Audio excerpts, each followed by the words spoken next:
Praise the Lord. Praise the Lord. Praise the Lord. बापा तुजें बेसावंदी जेजू तुजें बेसावंदी पवित्र आत्म्या तुजें बेसावंदी त्रिएका देवा तुजें बेसावंदी म्हजें नांव ग्लॅनी हांव बचपेतावन आयलां हांव काम करतना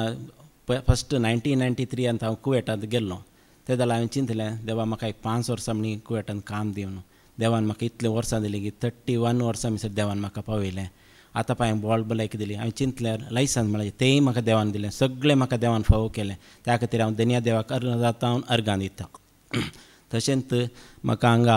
पोरू आमी कुवेटांत पाटी येताना हांवें चिंतलें म्हाका वस्ती मेळटा मिसेस म्हणालें शायद पाद्राव कॅन्सल करून ना म्हजो जेजू म्हाका सोडिना म्हाका खंडीत एपटी लास्ट टायम मेळूं ना एपटी मेळटा खंडीत म्हूण सांगलें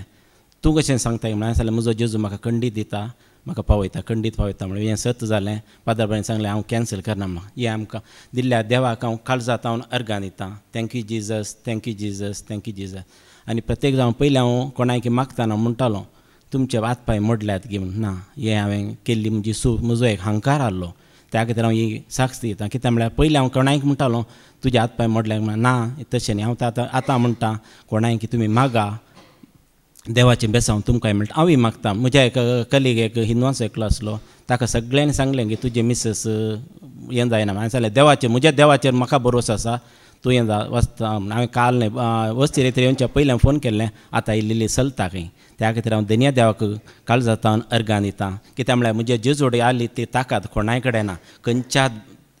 देवा कडेन ना त्या खातीर हांव म्हज्या धन्य देवाक काळजांत अर्गां दितां जेजू तूं म्हजो आनी हांव तुजो आनी प्रत्येक जाण हांव देवाक अर्गां दितां कित्याक आमकां पाद्राबान एक हें दिलां बापा तुजें बेसांव दी जेजू तुजें बेसांव दी पवित्र आत्म्या तुजें बेसांव दी त्रिएका देवा तुजें बेसांव दी हांव केदाळे होलया व्हरता जाल्यार आतां हांवें चिंतलां हांव खंयचें मागिना देवा म्हाका तें दी दिया ना आतां हांवें म्हणचें काल इतलेंत मागचें इतलेंत देवान म्हाका खंयचें जाय पुरा पावयलां त्या खातीर हांवें मागचें आतां बंद केलें देवा म्हाका तें दी आमचें हांवें आतां आयकल्लें हांगा वस्ती रितीन आयकलें देवाक आमचें मागचें पयलीं आमकां कितें जाय तें पयलींच जाणा खंय तो ते कितें आमी ताचे कडेन कितें मागचें आमी देवाडे ताची अर्गां स्तुती वाकण करया जाल्यार आमकां देव सगळें दिता त्या खातीर हांव धन्य देवाक काळजांत अर्गां दितां जेजू तूं म्हजो आनी हांव तुजो